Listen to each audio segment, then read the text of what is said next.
본문 말씀은 마가복음 14장 3절부터 9절까지 말씀입니다. 신약성경 79페이지 마가복음 14장 3절부터 9절 오늘은 교독하도록 하겠습니다. 예수께서 베다니 나병 환자 시몬의 집에서 식사하실 때에 한 여자가 매우 값진 향유 곧 순전한 나드 한 옥합을 가지고 와서 그 옥합을 깨뜨려 예수의 머리에 부으니 어떤 사람들이 오히려 서러워하되 어찌하여 이 향유를 미하였나. 이 향유를 300데나리온 이상에 팔아 가난한 자들에게 줄 수 있었겠도다 하며 그 여자를 책망하는지라. 예수께서 이르시되 가만히 있으라. 너희가 어찌하여 그를 괴롭게 하느냐. 그가 내게 좋은 일을 하였느니라. 가난한 자는 항상 너희와 함께 있으니 아무 때라도 원하는 대로 도울 수 있거니와 나는 너희와 항상 함께 있지 아니하리라. 그는 힘을 다하여 내 몸에 향유를 부어 내 장례를 미리 준비하였느니라. 내가 진실로 너에게 이르노니 온 천하에 어디서든지 복음이 전파되는 곳에는 이 여자가 행한 일도 말하여 그를 기억하리라 하시니라. 아멘.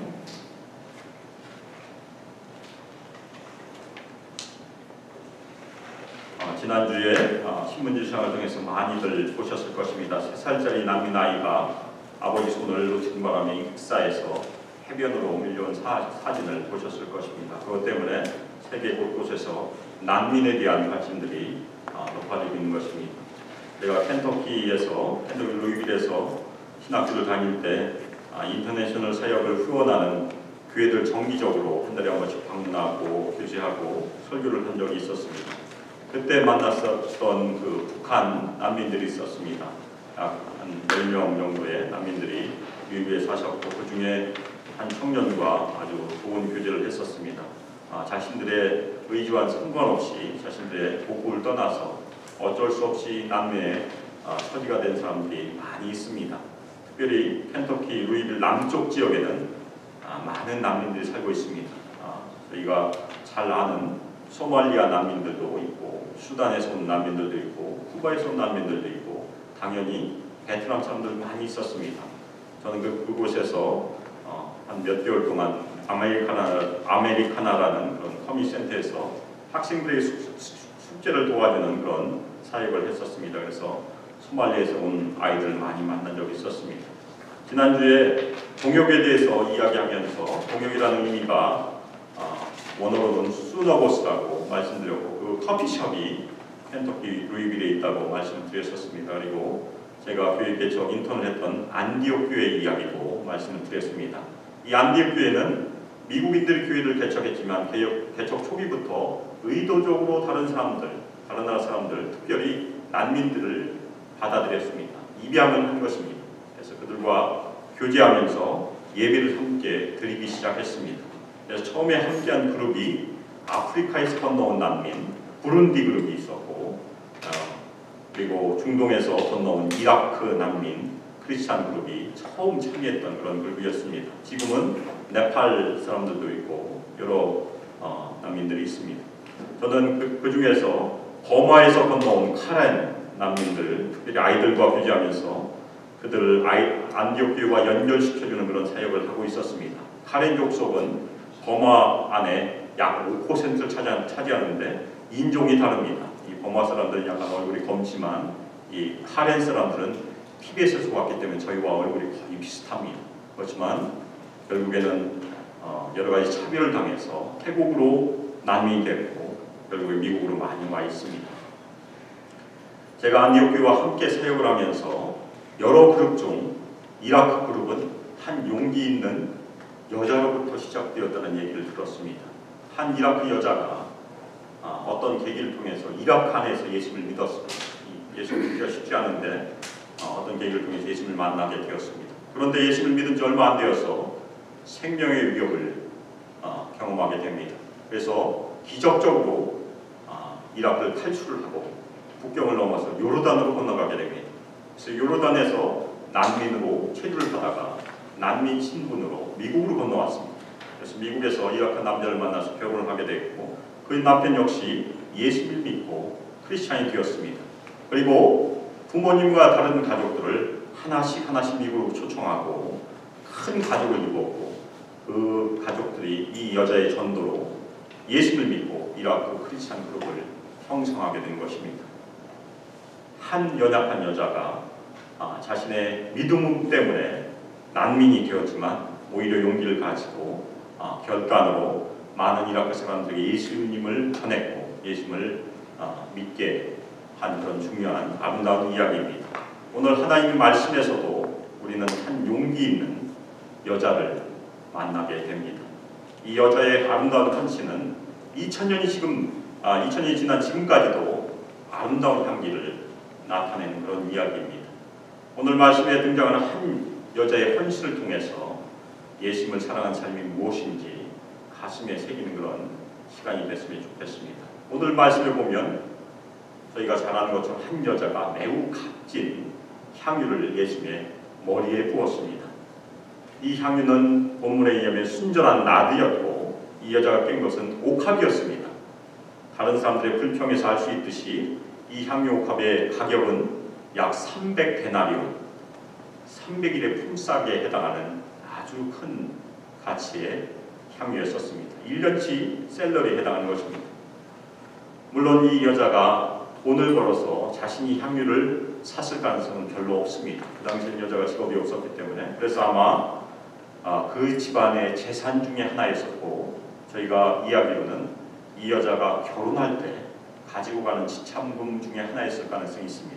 그런데 자신의 결혼 지참금을 예수님을 위해서 깨뜨려버리는 그런 중요한 사건입니다. 물론 이 여자의 행동은 당시 사회적인 상황과 전혀 어울리지 않았습니다. 당시 식사 자리는 남자들만 들어갈 수 있는 자리였었고 그 식사 자리에 여자가 갑자기 들어와서 음식을 시중하는 것이 아니고 식사 도중에 향유를 깨뜨려서 주된 손님 머리에 붓는다는 것은 엄청난 일이었을 것입니다. 당연히 사람들이 별로 그 행동을 환영하지 않았습니다. 어떤 사람들이 화를 냈습니다. 어찌하여 이 향유를 허비하는가? 이 허비한다는 단어가 사실 오늘 굉장히 중요합니다. 이 여자는 허비하는 사람을 예수님께 퍼부었기 때문에 그렇습니다. 향유를 허비하는 사람, 자신의 최고의 것을 허비하는 사람을 예수님께 부은 것이 오늘 말씀에서 등장합니다. 그래서 한 사람이 이 향유를 300데나리온 이상에 팔아 가난한 사람들에게 줄 수 있겠도다 하면서 책망을 했습니다. 이 사람의 주장은 표면적으로 맞습니다. 이 여자가 향유 옥합을 열어서 부었다고 하면 일부는 남았을 가능성이 있는데 뚜껑을 깨뜨리고 부었다는 것은 사실 이 여자가 향유 전체를 다 예수님께 붓기 위한 그런 행동이었었습니다. 옥합을 깨서 예수님 머리에 부은 것, 이미 흘러버린 향유를 다시 모아서 그릇에 담기는 어려웠을 것입니다. 이 여자는 그 엄청난 가격의 향유를 다 허비한 것입니다. 그리고 이 향유를 팔면 당연히 많은 가난한 사람들에게 유익을 줄 수도 있었을 것입니다. 그것이 사람들의 책망이었습니다. 그런데 예수님께서는 사람들의 편을 들지 않고 이 여자의 편을 드셨습니다. 예수님께서 이 여자를 가만두라고 괴롭히지 말라고 그렇게 만류를 하셨습니다. 그리고 이 여자가 예수님에게 좋은 일을 했다고 칭찬을 하신 장면이 본문에 기록되어 있습니다. 주변에 있는 사람들은 겉으로 보이는 상황, 아주 값비싼 향유를 깨뜨려서 예수님의 머리에 부으는 부적절한 행동을 꾸짖었다면 예수님께서는 그 여자의 중심에 있는 동기를 보시고 그 여자의 행동을 칭찬하신 그런 장면입니다. 가난한 자들은 언제든지 도울 수 있습니다. 지금도 그렇습니다. 그렇지만 예수님께 향유를 드리는 일은 그날만 할 수 있었다는 것입니다. 왜냐하면 예수님은 그들과 항상 함께 있을 수 없었다는 것입니다. 이틀이 지나면 예수님은 십자가에서 달려 들어가십니다. 그것이 바로 그 상황에 있었습니다. 그리고 그 여자가 한 행동이 예수님의 장례를 미리 준비한 일이라고 8절에 말씀해 주십니다. 8절에 보면 그는 힘을 다하여 내 몸에 향유를 부어 내 장례를 미리 준비하였느니라. 예수님께서 말씀하셨습니다. 이 여자가 예수를 위하여 한 행동은 엄청나게 허비하는 사랑의 선물을 드린 그런 사건입니다. 그런데 이 일에서 더욱 중요한 것은 저희가 복음서 전체를 보면 예수님 측근에서 3년 동안 따라다녔던 제자들도 이해하지 못했던 것을 이 여자가 이해했다는 것입니다. 무엇을 이해했습니까?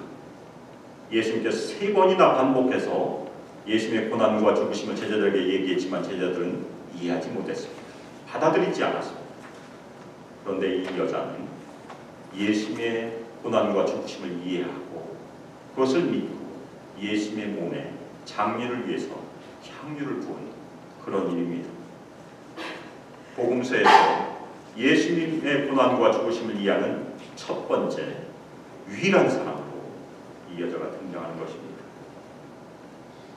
그래서 예수님께서는 이 여자의 행동에 엄청난 축복의 말씀, 지금도 복음서에 기억되고 저희가 기억하는 그 말씀을 해주십니다. 9절에 보면 내가 진실로 너에게 이르노니 온 천하에 어디서든지 복음이 전파되는 곳에는 이 여자가 행한 일도 말하여 그를 기억하리라.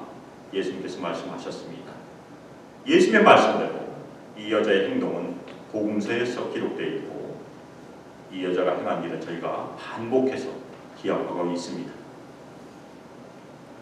또 하나 중요한 것은 이 여자의 행동은 복음서에서 제자들이 걸어가야 할 길, 저희가 제자도라고 부르는데 그 제자도의 정수를 보여주는 그런 모델로 저희가 기억해야 될 필요가 있습니다. 예수님을 따르는 삶이 무엇일까? 저희가 최고의 사랑, 허비하는 사랑을 예수님께 드려야 된다는 것이 제자도의 정수라는 것입니다. 왜 그렇습니까? 예수님께서 저희에게 자신의 생명을 허비해서 드리셨기 때문에 그러는 것입니다. 이 여자의 행동이 복음이 전파되는 곳곳마다 기억되어야 되는 중요한 이유 중에 또 하나는 이 여자가 예수님의 죽으심에 포함된 계시된 복음의 비밀을 가장 잘 이해했기 때문에 그렇습니다. 복음을 잘 이해한 한 여자가 오늘 이야기에 등장하는 것입니다. 그러면 이 여자가 어떻게 예수님께 자신의 귀중한 재산 향유옥합을 깨어 예수님 머리에 붓는 일을 할 수 있었을까요? 갑자기 자신의 전 재산을 다 들여서 예수님께 헌신할 수 있는 사람은 아무도 없을 것입니다. 제가 대전에서 다니던 교회에서 구역장으로 섬기던 때 구역 성경 공부에 이 본문을 저희가 공부한 적이 있었습니다. 그래서 구역 공부를 준비를 다 하고 저도 고민을 했습니다. 이 여자가 과연 어떻게 해서 이러한 일을 할 수 있었는지 일주일 동안 묵상하면서 고민하고 있었습니다. 그래서 일주일이 지나고 금요일 구역 모임 시간에 성경 공부를 다 마치고 고민했던 이야기를 나누었습니다. 이 여자는 예수님을 진정으로 사랑하고 존경했기 때문에 자신의 값비싼 향유를 허비할 수 있었던 것이 아닌가 그렇게 구역 식구들에게 나누었습니다. 그런데 당시 같은 구역에 있었던 한 형제도 똑같은 생각을 일주일 동안 했고 같은 결론을 얻었다고 공감을 해주었습니다. 그 형제도 나중에 목회자가 되었습니다. 저보다 조금 먼저 목회자가 되었고 지금은 플로리다 게인스빌 한인 침례교를 담임하고 있습니다. 전공도 저와 똑같이 화학이었고 나이도 똑같습니다. 제가 기회가 나면 초청하고 싶은 존경하고 사랑하는 목사님이십니다. 저도 기회가 나면 그 교회를 방문해서 은혜를 나누고 싶기도 합니다. 오늘 말씀에 등장하는 이 여자는 예수를 존경하고 사랑하고 따랐기 때문에 자신의 소중한 것을 예수를 위해서 모두 다 허비할 수 있었던 것입니다. 그러면 어떻게 예수를 사랑할 수 있었겠습니까? 그리고 이 여자는 누구이겠습니까? 마가복음은 이 여자의 신분을 감추고 있습니다. 그리고 마태복음도 이 여자의 이름을 밝히고 있지 않습니다. 그렇지만 나중에 쓰여진 요한복음이 이 여자가 누구이고 이 여자의 가족이 누구인지를 요한복음 11장에서 자세히 알려주고 있습니다. 요한복음 11장에 보면 예수님께서 죽은 지 나흘이나 되는 누구를 부르셨습니까? 나사로를 부르셨습니다. 나사로야 나오너라 큰 소리로 말씀하실 때 나사로가 무덤에서 걸어 나왔습니다. 나사로를 살리신 기적이 11장에 기록되어 있는데 나사로의 여동생이 둘이 있는데 언니는 마르다고 동생이 마리아입니다. 저희가 베다니 마리아라고 부를 수 있을 것입니다. 집이 베다니였기 때문에. 그리고 요한복음 12장 1절부터 8절까지 보면 저희가 읽은 본문과 똑같은 일이 기록되어 있는데 역시 마리아, 베다니 마리아가 향유를 부은 여자임을 기록해주고 있습니다. 죽은 지 나흘이 된 자신의 오빠를 살리신 예수님의 기적을 경험한 것이 마리아가 예수님을 존경하고 따르시는 첫 번째 계기이고 자신의 중요한 것을 가장 소중한 것을 예수님께 헌신할 수 있는 중요한 계기가 된 것입니다. 또 한 번 예수님과 마리아의 만난 장면은 누가복음 10장 38절에서 42절에 기록이 되어 있습니다. 이 말씀에서 보면 언니와 동생이 등장을 하는데 언니는 열심히 음식을 준비하고 있었고 동생은 무엇을 하고 있었습니까?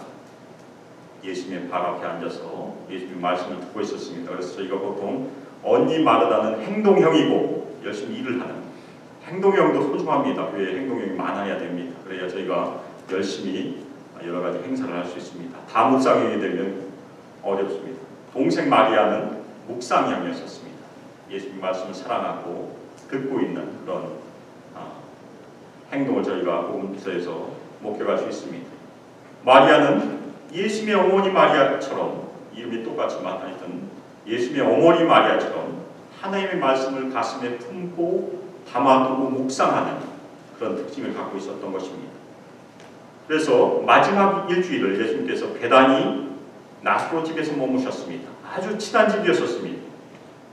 그때 예수님의 말씀을 통해서 마리아는 예수님께서 예루살렘을 가셔서 대제사장들과 장로들과 서기관들에게 고난을 받고 죽음을 당하실 것을 들었을 것입니다.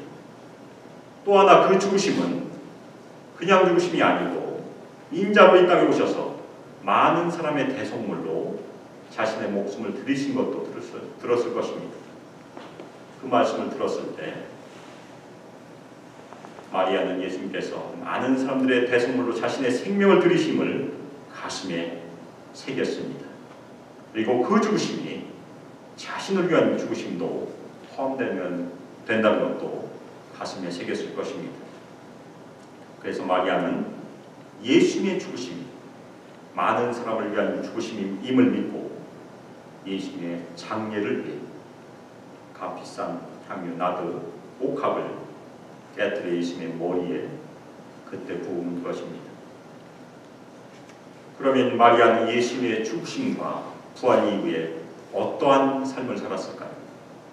그런데 신기하게도 예수님께서 십자가에 달려 들어가실 때 다른 마리아들은 있었는데 베다니 마리아는 그 자리에 없었습니다. 부활의 현장에도 막달라 마리아는 있었는데 베다니 마리아는 없었습니다. 그리고 사도행전 그리고 서신서를 봐도 제자들의 현장에 나사로와 마르다와 마리아 가족의 이야기를 전혀 찾을 수가 없습니다. 한 가족이 갑자기 성경에 사라진 것입니다. 이 가족은 어디 갔을까요? 마리아 가족이 갑자기 사라진 이유를 저희는 요한복음 12장 9절부터 12절에서 찾을 수 있습니다. 예수님께서 죽은 자 가운데서 살리신 나사로 때문에 많은 유대인들이 예수님을 믿었습니다. 그래서 대제사장들이 예수님만 죽이려고 한 것이 아니고 나사로까지 죽이려고 했습니다. 프랭크 모리슨이라는 작가가 쓴 누가 돌을 옮겼는가 Who Moved the Stone이라는 책이 있는데 아주 좋은 책입니다. 그 책에 보면 대제사장들이 나사로까지 죽이려고 한 것을 마리아 가족이 알고는 예수님이 체포되시자마자 그날 밤에 자신의 터전을 떠나서 피신을 했다고 추측을 하고 있습니다. 나사로와 마르다와 마리아 가족은 자신들의 생명을 위해서 스스로 난민이 된 것입니다. 안디옥 교회에서 이라크 크리스찬 그룹을 형성하는 데 중추적인 역할을 했던 한 여자가 예수님을 믿는 믿음 때문에 자신의 나라를 떠나 난민이 되었습니다. 마찬가지로 마리아와 그 가족도 예수를 믿는 믿음 때문에 자신의 나라를 떠나서 난민이 되었고 흩어진 나라에 디아스포라가 된 것입니다. 예수님도 난민이셨던 적이 있습니다. 어렸을 적에 헤롯이 죽이려고 해서 부모님이 어린 예수님을 데리고 이집트로 피난을 갔기 때문에 예수님도 난민이셨습니다. 전승에 의하면 나사로는 구브로, 저희가 키프로스라고 하죠. 구브로에서 복음을 전하다가 그곳에서 순교를 했다고 합니다. 키프로스 라나카라는 곳에 가면 9세기에 지어진 나사로 기념교회가 있고 그 지하에 나사로 무덤이 있다고 합니다. 동생 마리아도 당연히 오빠 나사로를 따라서 구브로로 갔을 것이고 그곳에서 가족 가운데 복음을 전하다가 생을 마쳤을 것으로 저희는 추측할 수 있습니다. 사도 요한이 복음서를 기술할 때는 이미 사도 요한도 연로했을 때였습니다. 그래서 그때는 이미 나사로는 순교했을 것이고 마리아도 생을 마쳤을 가능성이 있습니다. 따라서 사도 요한은 다른 복음서에 기록되지 않는 이 나사로 가족 이야기를 다음 세대를 위해서 요한복음 11장 12장에서 기록한 것으로 저희가 이해할 수 있는 것입니다. 예수님을 진정으로 사랑하고 존경함으로 자신의 가장 소중한 것을 예수님의 죽으심을 위해서 드렸던 한 여자, 그 여자가 마리아임을 후세 크리스찬들에게 남겨준 그 이야기가 요한복음에 있는 것입니다. 오늘 마리아의 헌신의 이야기를 듣고 예수님을 사랑한 삶이 어때야 된다고 생각하십니까? 오늘 말씀을 포함하는 두 가지 말씀이 있습니다. 마가는 향유옥합을 깨뜨린 소중하고 아름다운 이야기 곁에 두 개의 이야기를 두고 있습니다. 저희가 몇 번 살펴보았던 샌드위치 구조가 오늘 말씀에도 포함이 됩니다. 이 마르다 이야기 앞에는 대제사장들과 서기관들이 예수님을 흉계로 잡아 죽이려는 음모가 기록되어 있고 바로 마리아 이야기 다음에는 가룟 유다가 대제사장들에게 가서 예수님을 팔아넘기는 그런 장면이 기록되어 있습니다. 아름다운 향유를 예수님께 드렸던 아름다운 이야기 곁에 무엇이 있습니까? 피비린내 나는 모양, 흉계의 이야기가 기록되어 있다는 것입니다. 요한복음에 의하면 마리아가 향유옥합을 깨뜨려서 예수님께 부었을 때 300데나리온에 팔아서 가난한 사람들에게 줄 수 있었을 것이라고 마리아를 책망한 사람이 누구입니까? 가룟 유다입니다.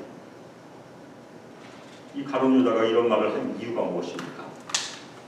돈괴를 맡았고 돈을 빼내가는 도둑이었기 때문에 그렇다는 것입니다. 유다는 3년 동안 예수님을 따라다녔지만 예수님 대신에 돈을 사랑했던 사람이었음을 저희가 알 수 있는 그런 장면입니다. 마가는 예수님을 죽이려는 이 더러운 모이, 피비린내 나는 흉계와 모이 중간에 일부러 아주 아름다운 한 여자의 헌신에 이야기를 집어넣은 것입니다. 그래서 마가가 두 가지 이야기와 중앙에 있는 이야기를 통해서 저에게 주는 중요한 말씀이 있습니다. 첫 번째, 외부에 있는 말씀. 예수님을 사랑한 것과 정반대의 삶은 무엇입니까? 대제사장들처럼 권력을 따른 삶이라는 것입니다. 그리고 권력을 얻기 위해서는 다른 사람들을 흉계로 쓰러뜨려야 된다는 것이 권력을 따른 삶이라는 것입니다. 그래서 예수님을 사랑하는 제자로서의 삶은 정중앙에 있는 삶은 끊임없이 그런 권력의 욕망을 부인하고 죽이는 삶이라는 것을 마가가 보여주는 것입니다. 저희 소망교에서도 권력의 야망이 보이지 않기를 간절히 바랍니다. 오히려 권력의 야망을 버리고 말씀 전하는 소명을 구하시기를 부탁드립니다. 교회의 권력을 차지하는 장로나 안수 집사 되려고 애쓴 것보다 오히려 말씀 전하는 전도자, 그리고 선교사, 목자, 그리고 목사가 많이 배출되기를 기도해 주시길 부탁드립니다. 제가 목회하면서 이민교회의 가슴 아픈 이야기를 들은 적이 있습니다. 젊은 아들이 어느 집회 가서 큰 은혜를 받았습니다. 그래서 돌아와서 아버지에게 가서 신학교를 간다고 말하자 아버지의 대답이 무엇이었겠습니까? 아마 들으신 분이 있으실 것입니다. 얘야, 돈 잘 벌어서 힘 있는 장로 되지 뭐하러 목사 되려고 하니. 이민교회에서는 1세 사역자는 많이 있습니다. 한국교회가 사역자를 많이 배출했기 때문에. 그렇지만 1.5세 사역자와 2세 사역자가 부족한 것이 현실입니다. 저희가 이임사역자 잘 구하지 못한 이유 중에 하나도 거기에 있습니다. 저희가 어떤 형태로건 어떤 직분이건 저희가 사모해야 될 것이 예언의 은사인 것입니다. 말씀을 전하는 은사. 저희가 소명을 다해서 어디서든지 예수께서 말씀을 증거하는 그런 은사들이 저희 소망교회에서 계속해서 일어나기를 기도합니다. 두 번째, 바깥에 있는 끝에 있는 예수님을 사랑하는 것과 정반대되는 삶은 가룟유다의 삶이었습니다. 돈을 쫓아 사는 삶. 돈을 사랑하는 삶은 가룟유다처럼 남을 꼭 팔게 되어 있습니다. 친구도 팔게 되어 있고, 가족도 팔게 되어 있고, 양심도 팔고, 신앙도 팔고, 다 팔고 나면 남는 것이 무엇입니까? 자신만 남는데 결국 자신의 생명도 판다는 것입니다. 그것이 돈을 사랑하는 모습입니다. 돈을 사랑하는 사람의 특징이 가룟유다의 특징과 같다는 것입니다. 우리가 하나님께 헌신하는 것을 돈으로 환산한다는 것입니다. 우리에게 주어진 달란트는 다 다릅니다. 은사도 다 다릅니다. 돈으로 환산할 수가 없는 것입니다. 하나님께서는 저희의 헌신을 돈으로 환산하지 않으십니다. 우리의 중심을 보시고 우리의 헌신을 보시는 것입니다. 우리가 돈으로 환산하게 되면 무슨 일이 생기게 됩니까? 서로 비교하게 되어 있습니다. 저희가 비교하면 아무 승산이 없습니다. 빌 게이츠가 수년 전에 아주 검소하게 휴가를 보냈다는데 그 금액이 얼마인지 혹시 아시는 분이 계십니까? 전체 금액은 잘 모르지만 가족들을 위한 일주일 요트 대여비 자그마치 500만 달러였습니다. 한국 돈으로 51억 원이 들었습니다. 그러면 빌 게이츠 재단을 통해 사회에 기부하는 금액은 얼마나 되겠습니까? 저희와 비교하면 저희는 아무 승산이 없을 것입니다. 하나님께서는 겉으로 보이는 돈의 액수를 보시는 것이 절대 아니라는 것입니다.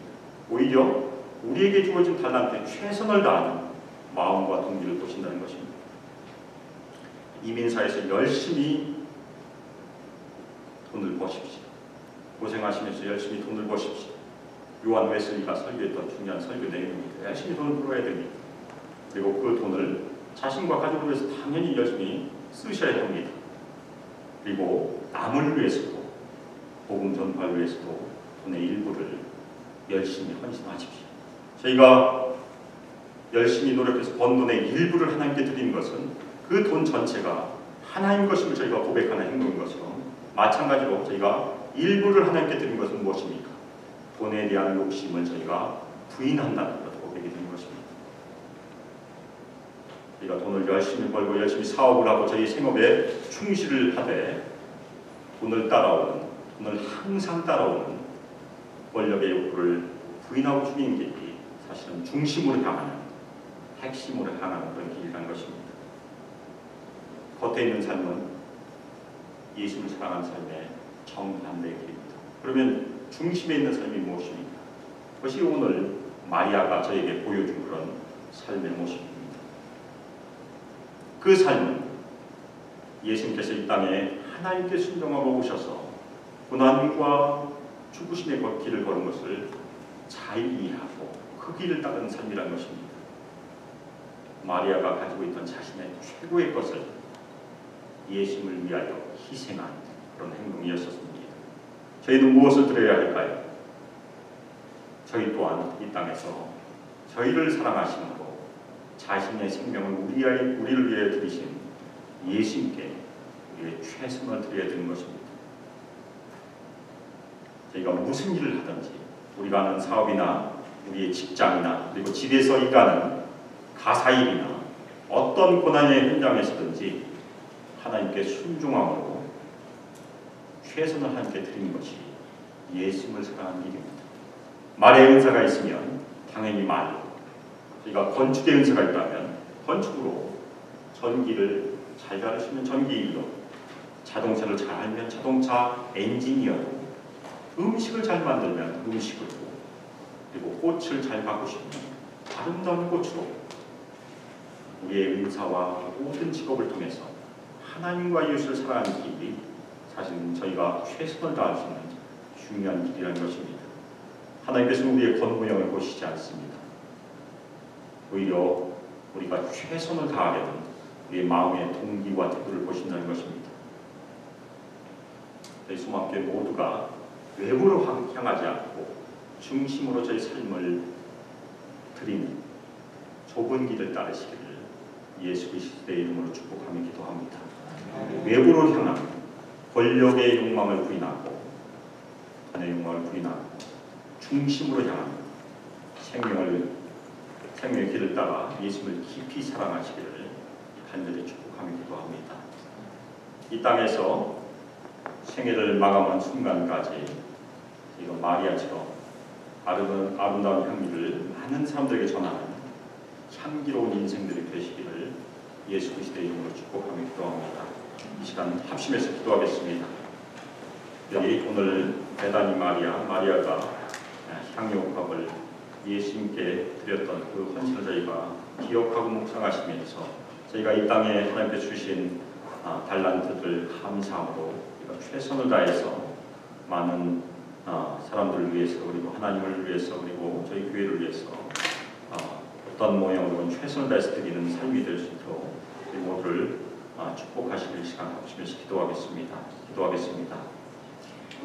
사랑과 은혜가 풍성하신 하나님 아버지, 저희가 예수님을 알지 못할 때, 아직 죄인 되었을 때, 아무 자격이 없을 때 하나님께서 하나님의 아들 예수 그리스도를 저희를 위해서 피 흘리게 하시고 저희를 구원하셨으니 이 시간 감사하고 주님께 나갑니다.